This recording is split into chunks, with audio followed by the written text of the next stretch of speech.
বৃদ্ধা এই লোক ড্রয়িং রুমে বসে ড্রিঙ্ক করছিল। হঠাৎ বন্ধ টিভি স্ক্রিনে সে একটি বিশাল সাপের প্রতিচ্ছবি দেখতে পায়। মিটমিট চোখে সে তাকিয়ে দেখে তো মনে হয় আসলেই যেন সাপ। বিষয়টি নিয়ে নিশ্চিত হওয়ার জন্য সে পিছনে ফিরে তাকায়। তাকিয়ে দেখে সে হতবাক হয়ে যায়। দেখে হাতির সমান ফনা তুলে এক সাপ তার দিকে ভয়ঙ্কর চোখে তাকিয়ে আছে।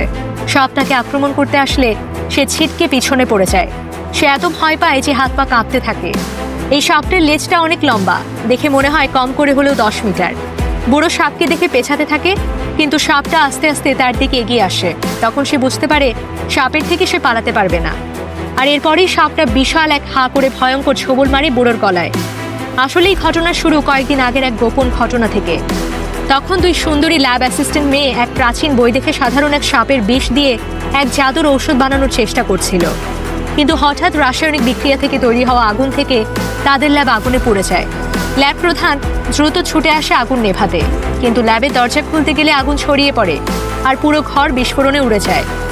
ওই বিস্ফোরণের ফলে সেই ছোট্ট বিষধর সাধারণ সাপ হঠাৎ করে বিশাল আকারে বড় হয়ে যায়। পুলিশ ঘটনাস্থলে আসে, কিন্তু সেখানে কিছুই পায় না, শুধু একটা সাপের খোলস পড়েছিল। খোলস দেখে তারা হতবাক হয়ে যায়।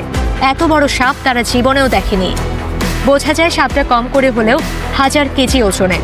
একজন পুলিশ খেয়াল করে সেই সাপের বিষ দাঁতও কয়েক ইঞ্চি লম্বা। তারা বুঝতে পারে না এটা কি আসলেই কোনো সাপ। অন্যদিকে এক তরুণ দম্পতি রোমান্টিক সময় কাটানোর জন্য নির্জন বনে যায়, কিন্তু তাদের মনে হয় কেউ যেন তাদের দেখছে। নিশ্চিত হওয়ার জন্য তারা আশেপাশে দেখে, কিন্তু কাউকে দেখতে পায় না। আর এরপর তারা উপরে চোখ মেলে তাকায়, আর তাকাতেই দেখতে পায় এক বিশাল সাপ যেন আকাশ থেকে নেমে আসছে। ছেলেটা ভয়ে অজ্ঞান হয়ে যায়, আর মেয়েটাকে সাপটি দুপুরের খাবার বানিয়ে ফেলে। এই ঘটনার পর আরো অনেক মানুষ সাপের পেটে চলে যায়। পুলিশ এবার সত্যি সত্যি বিষয়টিকে গুরুত্ব দিয়ে দেখে। 3 দিন 4 রাত খোঁজ করেও সাপের খোঁজ মেলে না। অবশেষে একটি দল আসে বনে, যাদের সঙ্গে আছে 19 প্রজন্ম ধরে সাপ ধরার পারদর্শী এক বিশেষজ্ঞ। তারা তৈরি করে বিশাল এক সাপ ধরার খাঁজ আর একটা ছোট ছাগলকে টোপ হিসেবে ব্যবহার করে। সবাই গাছের পেছনে লুকিয়ে অপেক্ষা করে। কিছুক্ষণ পর ছাগলটা ঘাবড়ে যায়, আর তারপরে বিশাল সেই সাপ সত্যি সত্যি চলে আসে। ছাগলটা পালাতে চাইলেও পারে না, সাপ তার বিশাল মাথা তোলে। এর পরের ঘটনা জানতে চ্যানেলটি সাবস্ক্রাইব করুন।